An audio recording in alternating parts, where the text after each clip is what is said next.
Nathalie Kosciusko-Morizet, bonjour. Bonjour. Nous sommes à une semaine du premier tour des présidentielles. Vous organisez cet après-midi une démonstration de force, place de la Concorde à Paris, avec un discours, on dit un discours de la nation de Nicolas Sarkozy. Vous nous direz si c'est de cela qu'il s'agit. Vous annoncez déjà 40 000 participants inscrits, 50 000. Combien de monde attendez-vous à l'arrivée ? Écoutez, d'abord, c'est pas une démonstration de force, c'est un rassemblement. C'est le rassemblement de tous ceux que Nicolas Sarkozy appelle depuis des semaines maintenant de campagne à la fin de ses meetings en leur disant « Aidez-moi, j'ai besoin de vous », de tous ceux qu'il appelle la France silencieuse, celle qui parle peu, celle au nom de laquelle on parle bien souvent et qui là est invité à s'exprimer, à le rejoindre en faisant cette démarche de venir reprendre en main une élection que d'autres voudraient lui voler. On n'affiche pas de chiffres, je vais vous dire pourquoi, parce que un rassemblement en plein air, c'est un appel et on peut pas exactement savoir. Oui, on sait qui a réservé le nombre de cars, le nombre de bus, de trains, les gens qui ont appelé dans les fédérations pour dire on viendra à 4, on viendra à 5, on fera 2 voitures, mais et on a plus de réservations encore qu'au meeting de Villepinte. Donc voilà, c'est ça notre base de décompte s'il en faut une.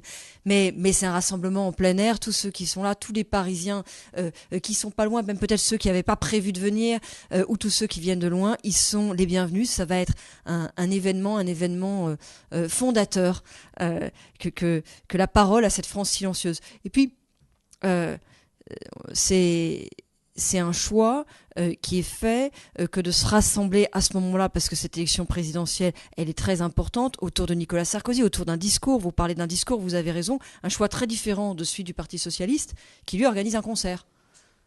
Si vous aimez Cassave, vous allez à Vincennes cet après-midi, il y a Cassave, et puis si vous êtes patient, restez après pour le discours de François Hollande, il appréciera.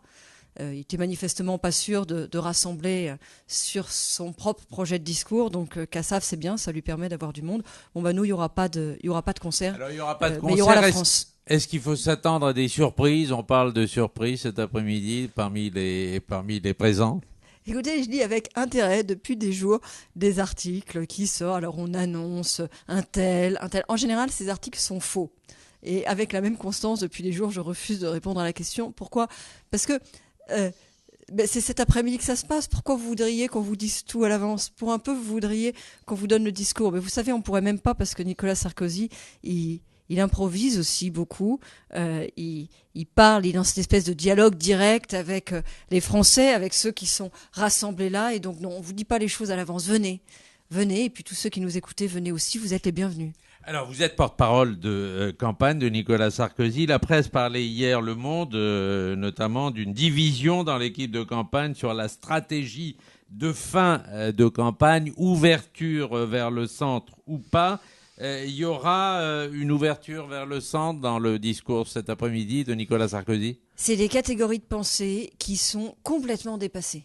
Je pense que la campagne que fait Nicolas Sarkozy trouble beaucoup de commentateurs qui ont des catégories de pensée un peu anciennes, parfois un peu ringardes, en fonction de ce que seraient des idées de droite ou des idées de gauche, une France de droite ou une France de gauche. Il faudrait classer les choses et les gens dans des tiroirs, en quelque sorte. Nicolas Sarkozy fonctionne pas du tout comme ça. Il fonctionnait déjà pas comme ça en 2007. Il a jamais fonctionné comme ça. C'est pas par hasard qu'il a un jour écrit un livre dont le titre, c'était « Libre ». Comme une injonction aux autres, à sa personne, comme un appel.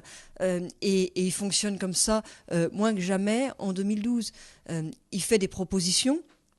Certains veulent en classer certaines à droite, d'autres à gauche. La vérité, c'est qu'il s'adresse à toute la France.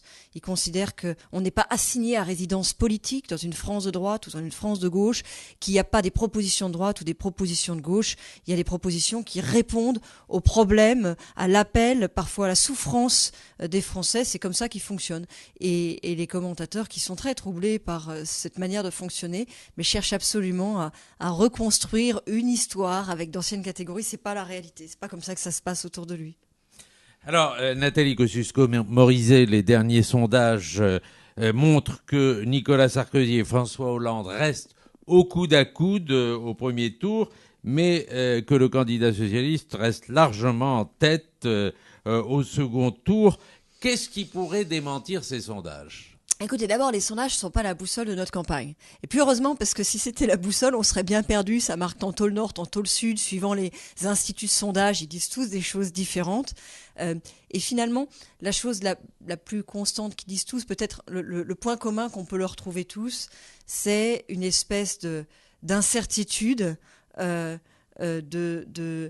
laquelle ils sont eux-mêmes les sondeurs. C'est-à-dire qu'ils nous disent on prévoit une abstention très considérable, tout en nous disant l'abstention est la chose que nous mesurons la plus mal. Ils nous disent c'est très bizarre parce qu'il y a un taux d'incertitude, de non-détermination qui est exceptionnel à une telle proximité du premier tour. Des gens qui nous disent moi je vais plutôt voter un tel mais je suis vraiment pas sûr. Ils nous disent aussi qu'ils observent sur le second tour quelque chose qu'ils n'ont jamais vu, qui est énormément de Français qui déclarent un choix au premier tour et qui, à ce stade, ne veulent pas en déclarer au second. Notamment des Français qui disent soit Marine Le Pen, soit François Bayrou au premier tour, mais qui ne veulent pas déclarer de choix au second. Alors ça, moi je suis maire d'une ville de 22 000 habitants, donc je connais les listes d'émargement, si vous voulez, des bureaux de vote. On sait, sur une liste d'émargement, on voit bien qui a voté au premier tour, qui a voté au deuxième tour. Des gens qui votent au premier tour et qui votent pas au deuxième tour, il y en a très peu en fait. C'est vraiment des gens qui adhèrent tellement fort à leur champion, si vous voulez, que s'il n'est pas au second tour, ils y vont pas. Mais c'est une démarche qui est extrêmement militante, qui est en fait relativement peu commune, en tout cas qui correspond pas à des grandes proportions du corps électoral. Et donc rien que ça dit bien que ces sondages de second tour, ils représentent pas une réalité politique aujourd'hui. La vérité, c'est que personne ne sait. Et j'ai envie de vous dire, tant mieux parce qu'on s'en moque. Encore une fois, c'est pas la boussole de notre campagne. Nicolas Sarkozy fait pas campagne pour les sondeurs, il fait pas campagne pour les commentateurs, il fait campagne pour les Français. En fait, il faut être cohérent. Il appelle les Français à faire mentir les corps intermédiaires, les sondeurs, la presse qui a souvent un peu choisi sa partie. On peut en avoir l'impression, en tout cas, quand on lit les articles. En les appelant à les faire mentir, il va pas les prendre comme référence quand même. Oui, mais enfin, en même temps, vous nous expliquez effectivement que ces sondages sont un peu déboussolants. Tantôt il est en haut, tantôt il est en bas. Mais est-ce que vous avez une explication pour quelle raison entre avant le week-end de Pâques et le lendemain du week-end de Pâques, il y a eu une baisse dans les sondages pour Nicolas Sarkozy? Écoutez, s'il faut absolument commenter les sondages, puisque vous avez l'air d'y tenir beaucoup, je vous dirais qu'il y a des oscillations de semaine en semaine. Et alors moi, je sais absolument pas commenter l'oscillation du week-end, de la semaine. Ce que je peux vous commenter, c'est les sondages sur la profondeur, sur la durée. Depuis l'entrée en campagne, depuis 2 mois, on a une tendance hausse palier pour Nicolas Sarkozy, qui dessine en 2 mois une forte progression. Et d'ailleurs, il y a 2 mois, les commentaires, c'était ouais, on comprend même pas pourquoi vous êtes candidat, de toute façon, vous risquez de pas être au deuxième tour, finalement, pourquoi vous y allez? Enfin, faut voir quand même avec quel genre de commentaires le début de campagne a été accueilli. Et ben, vous voyez, la campagne, elle a fait incroyablement progresser ses idées, elle a révélé une attente de lui. Il y a un seul autre candidat, d'ailleurs, qui a progressé autant dans les sondages en l'espace de 2 mois, c'est Jean-Luc Mélenchon. Et vous savez, je pense que c'est pas par hasard. Moi, je n'adhère pas aux propositions de Jean-Luc Mélenchon, je partage pas ses convictions, mais il dessine en creux ce que sont les défauts de François Hollande. Il a une dynamique, là où François Hollande a quand même bien du mal à remplir dans ses meetings, on le sait bien. Il a une authenticité, il a des convictions, il a des propositions. On sait où il en est, on sait ce qu'il propose. Moi, je suis pas d'accord, mais c'est pas flou. Alors que François Hollande, il a changé 12 fois d'idées sur certaines de ses propositions qui se voulaient des propositions majeures. Et j'ai envie de dire surtout, il a une identité. Et là aussi, il dessine en creux un vrai défaut de François Hollande qui n'a pas d'identité. On ne sait pas qui il est, on ne sait pas où il est, si ce n'est son cynisme qu'on découvre au fur et à mesure de la campagne. Aujourd'hui, si je veux faire un commentaire de sondage en profondeur, je vous dirais qu'il y a 2 candidats qui ont une dynamique, Nicolas Sarkozy, Jean-Luc Mélenchon, et je pense que c'est parce que ces candidats sont authentiques. Voilà, qui sont authentiques. Alors, Nathalie Kosciusko, je vais passer la parole à ma consoeur Nadège, mais auparavant, Alain Juppé, puisqu'on parlait du centre, Alain Juppé a fait des ouvertures à François Bayrou dans Le Figaro en disant qu'il le verrait bien Premier ministre. Philippe Douste-Blazy dit à peu près la même chose. Et vous, est-ce que vous voyez Bayrou à Matignon? Écoutez, moi je ne dis pas la même chose. je suis la porte-parole de Nicolas Sarkozy, qui, avec une grande constance, a répondu à toutes les questions sur le deuxième tour. On n'en parle pas avant le premier tour, c'est le premier tour qu'on fait. Et à toutes les questions sur le gouvernement, l'organisation, a répondu on n'en parle pas avant le deuxième tour. On a là-dessus une attitude très différente de celle des socialistes. Les socialistes se répartissent les postes. Tout est réparti, tout est organisé, les ministères, les cabinets ministériels, les représentations diplomatiques, tout est organisé. Ils se battent d'ailleurs entre eux pour certains de ces postes-là. Ils vont jusqu'à, et j'ai trouvé ça, mais plus que choquant, j'ai trouvé ça vraiment effrayant. Ils vont jusqu'à envoyer des soi-disant représentants diplomatiques, inventer un concept qui est le déplacement d'État, avec le voyage de Michel Vauzel, ancien garde des Sceaux, envoyé par François Hollande au Mexique.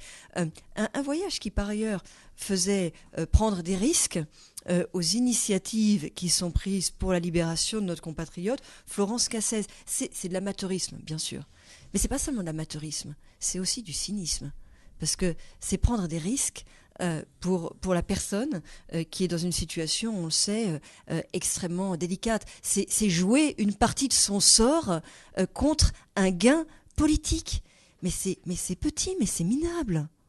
Nadège Pujakarma. D'une manière générale, dans la presse, on voit bien que les amis de M. Hollande commencent déjà à se partager les portefeuilles.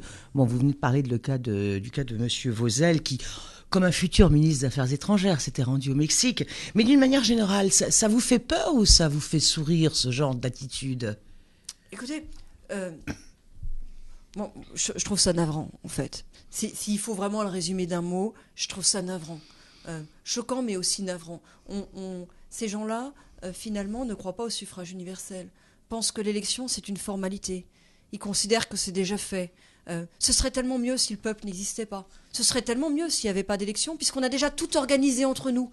On sait qui va dans quel ministère, on sait quels sont les conseillers, on sait déjà qui a quel bureau. Mais on ne peut pas prendre le peuple pour portion comme ça, congrue.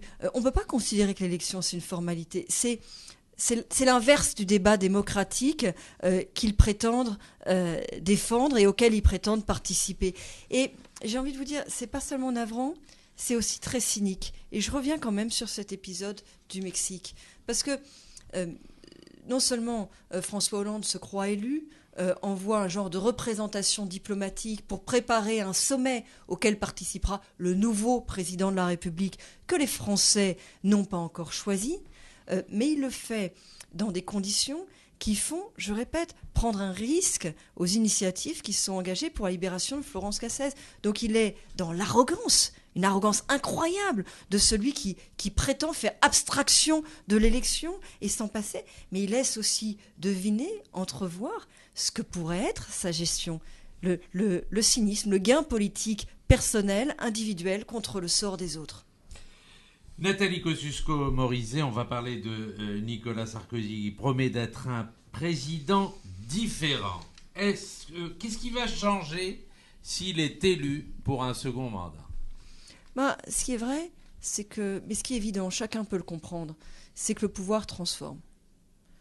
Et l'expérience du pouvoir pendant 5 ans, avec les crises majeures que la France et le monde ont traversées pendant 5 ans, elle transforme.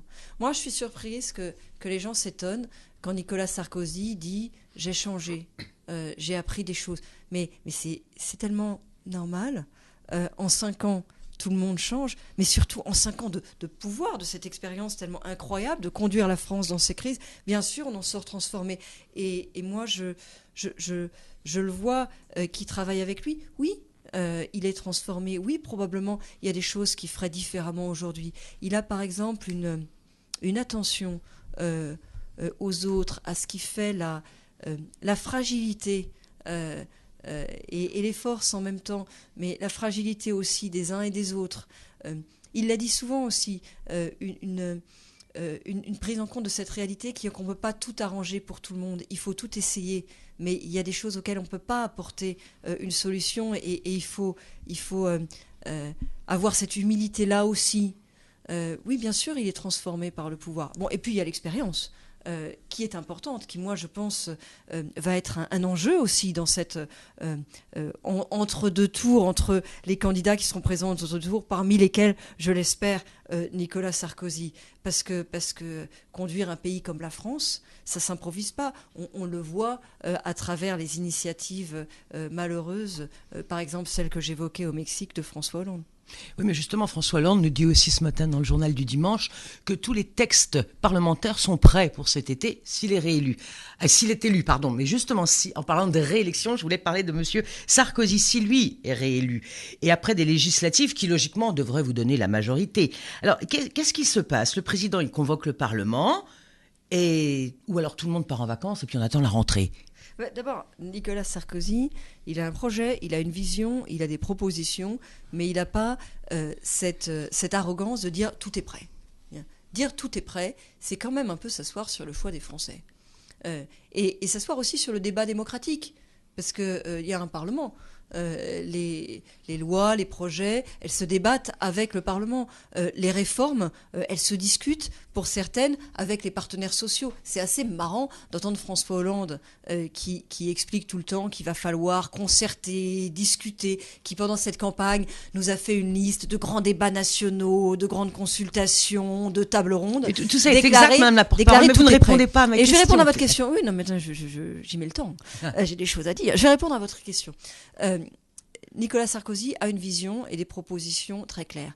Et parmi ces propositions, oui, il y en a un certain nombre qui demandent à être mises en œuvre de manière rapide. Donc oui, il y aura du travail. Il y aura du travail tout de suite et du travail pour le Parlement. Mais il y aura du travail... Vous voulez dire que les réformes continuent dans l'hypothèse, bien sûr, de la réélection? Mais surtout, je veux vous dire qu'il y a du travail pour 5 ans.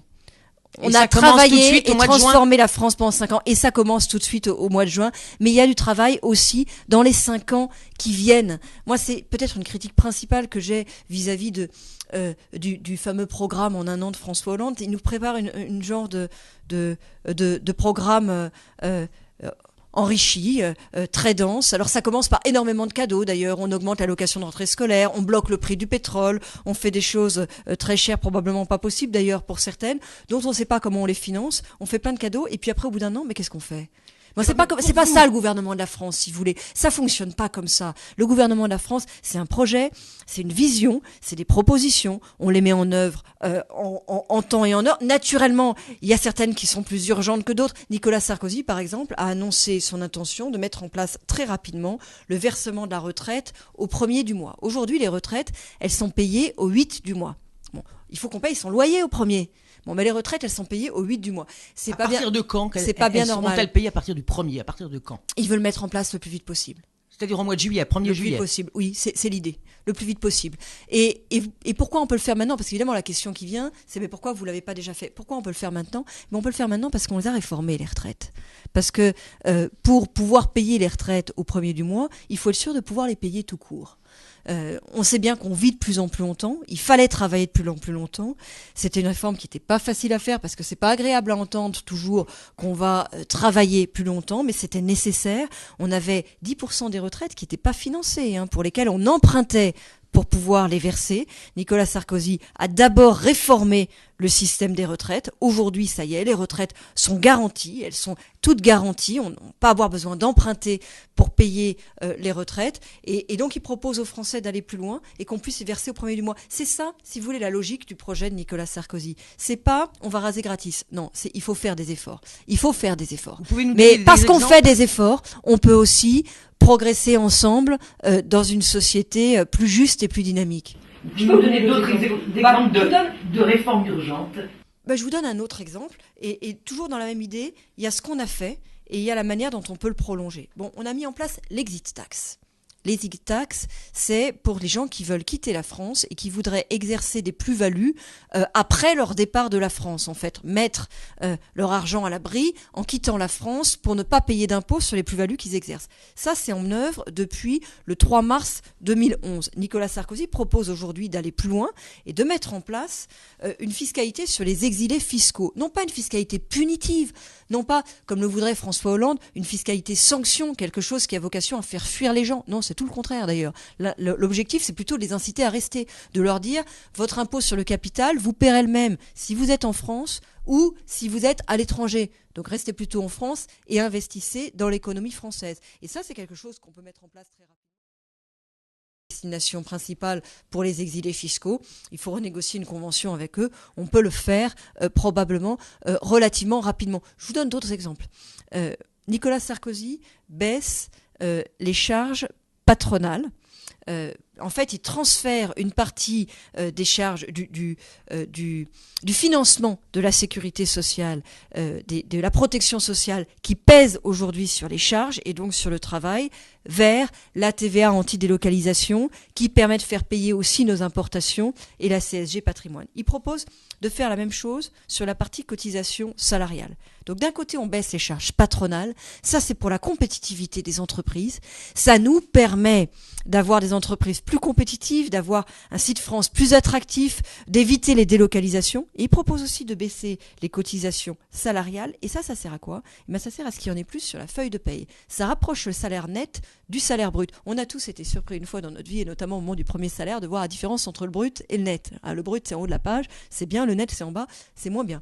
Bon, et Nicolas Sarkozy propose, en abaissant les cotisations salariales pour les petits salaires, et de le faire en redistribuant la prime pour l'emploi et en arrêtant un certain nombre d'avantages qui existent aujourd'hui sur les dividendes qui sont favorables aux Français les plus favorisés, de redistribuer 4 milliards de pouvoir d'achat au niveau des petits salaires. Dernière mesure à mettre rapidement en œuvre dont je voudrais parler, et il a fixé un délai pour ces mesures.